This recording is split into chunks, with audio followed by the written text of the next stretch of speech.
देवी सर्वभूतेश्वरी शक्ति रूपी नमस्तुते।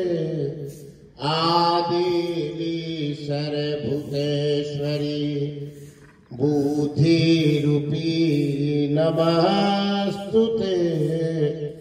आदेवी सर्वभूतेश्वरी लक्ष्मी रूपी नमस्तुते। 9 दुर्गा का रूप कैसे प्रकट हुआ था।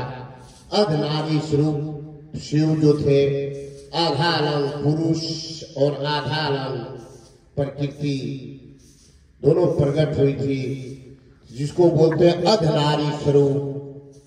जब अर्धनारी स्वरूप शरीर प्रकट हुआ था तो आधा अलग पुरुष बना और आधा अलग प्रकृति का भाग हुआ। उस प्रकृति में लक्ष्मी, सरस्वती और शक्ति का उत्पन्न हुआ। 3 दुर्गा जो थी, 3 रूप सरस्वती से प्रकट हुई, 3 रूप लक्ष्मी से प्रकट हुआ, 3 ही रूप शक्ति से प्रकट हुई थी। जब तीनों रूप प्रकट हुआ नवरात्रि के, तो 9 दिन लोग नवरात्रि के पूजा करते हैं। मैया के कलश स्थापना होता है। उस कलश स्थापना में 7 जगह के जल लाते हैं। 7 कुंड के जल स्थापना डालना चाहिए उसमें। और 7 प्रकार के अनाज होती है, जिसको बोलते हैं सूर्य की रोशनी के 7 किरण होती है। वो 7 किरण के वास किया जाता है। और मिट्टी के कलश स्थापना होती है। उस कलश में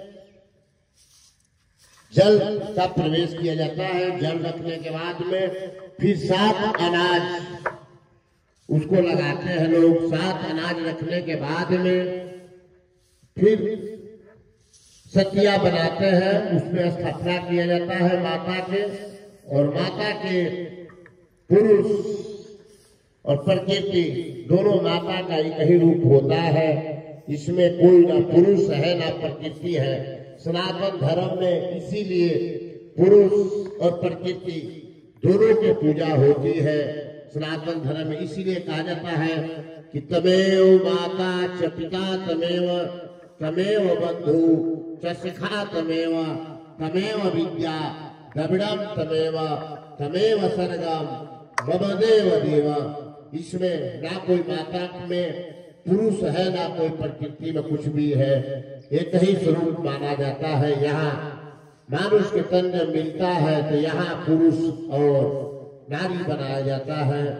तो इस नवरात्रि में कलश स्थापना करने के बाद में ज्योत के प्रचलित किया जाता है।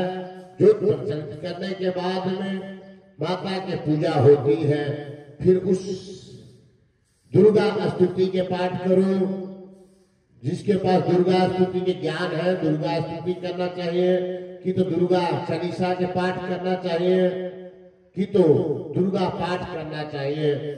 जिसका कोई भी पता नहीं है तो भगवान राम सेवरी से बताए थे कि आस से माता के विनती कर लिया जाता है। तो माता की जब विनती करोगे आस से तो माता अति प्रसन्न हो जाती है। तो दीपक 2 जलाया जाता है। एक तो घी का, एक तेल की इसलिए जलाया जाता है कि उसमें एक जगह भैरव का वास होता है और एक माता के जलाया जाता है।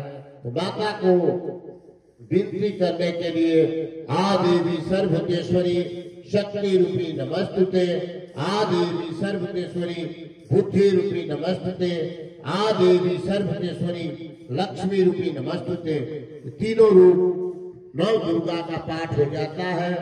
इस 9 दुर्गा के पूजा करने से घर में सुख शांति समृद्धि प्राप्ति होती है। जिस घर में माता के पूजा नहीं होता है उस घर में हाकनी डाकनी के पास होता है। इसीलिए नौ दुर्गा का पूजा करना चाहिए। नवरात्रि में जो भी जिस घर में नौ दुर्गा का पूजा होता है और कन्या जिमाते हैं, कन्या के पूजन करके कन्या जिमाना चाहिए, उसको दक्षिणा देना चाहिए।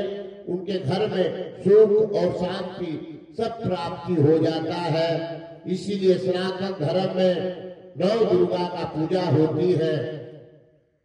जो भी प्राणी 9 दिन दुर्गा मैया के आस करता है, विनती करेगा, उसके घर में सुख शांति सब प्राप्ति हो जाता है। 9 दुर्गा के 7 रंग, इसीलिए 7 अनाज डाला जाता है। मैया के 7 बहन भी बोला जाता है और 7 रूप के प्रकार होता है मैया के। नीम के पास माता के ज्यादा वास होता है, इसीलिए सावन में मैया के नीम के पेड़ तक झूला लगाया जाता है कि मैया के वास हो। 9 दुर्गा की पूजा सच्चे नियत से करना चाहिए। जो भी दीपक जलाकर और मैया के आराधना करता है, मैया हर इच्छा उसकी पूरा कर देती है। 9 दुर्गा का इसीलिए बनाया गया है। जो माँ थी, एक समय के बाद था कि महिषासुर राक्षस था, पृथ्वी पर चारों तरफ अंधकार ही अंधकार कर दिया था, उसी के वजह था। तब माँ शेरावाली ने अपना रूप धारण करके महिषासुर के वध करी थी। उसी समय से 9 दुर्गा का पूजा होती है। कोई भी प्राणी 9 दुर्गा का पूजा करता है, मैया के हर इच्छाएं मैया पूरा कर देती है। आदिवी सर्वभूतेश्वरी शक्ति रूपी नमस्तुते। आदिवी सर्वभूतेश्वरी बुद्धि रूपी नमस्तुते।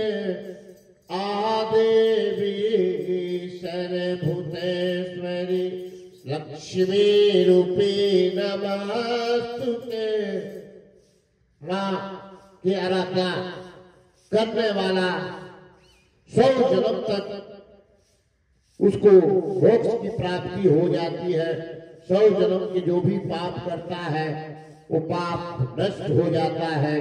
इसीलिए मैया के लोग 9 दिन पूजा करते हैं। नवरात्रि जो होता है साल में 4 बार आता है। 2 नवरात्रि होता है, 2 गुप्त नवरात्रि होता है। इसीलिए इंसान चारों नवरात्रि करते हैं। 2 नवरात्रि घर में सुख शांति के लिए होती है, 2 जो नवरात्रि होती है सिद्धि प्राप्ति करने के लिए होता है। इसीलिए आदमी गुप्त नवरात्रि होता है। मैया के कोई भी 2 नहीं सपरता है तो 2 नवरात्रि कर दो। और भोजन में 3 प्रकार के भोजन होता है। एक तो भोजन होता है, एक आहार होता है, एक फलहार होता है। जो भोजन होता है वो तो शैतान खाते हैं, जो आहार होता है वो आदमी खाते हैं। जो फलहार होता है, फलहार कर कर मैया के व्रत करना चाहिए। इसीलिए फलहार किया जाता है। 9 दिन फलहार कर मैया के पाठ करना चाहिए और मैया अति प्रसन्न हो जाती है।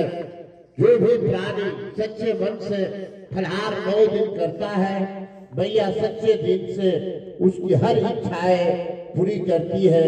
मैया ये नहीं देखती है कि मेरे लिए भक्त क्या करता है। जो भी प्राणी मैया के शरण में चला जाता है, माँ उसकी हर इच्छाएं पूरी कर देती है। मैया यही तो है, ये नहीं देखती है कि मेरे पास ये पापी है कि अधर्मी है कि कैसा है। जो भी प्राणी मैया के शरण में जाता है, माँ उसको पट अपनी गोद में ले लेती है।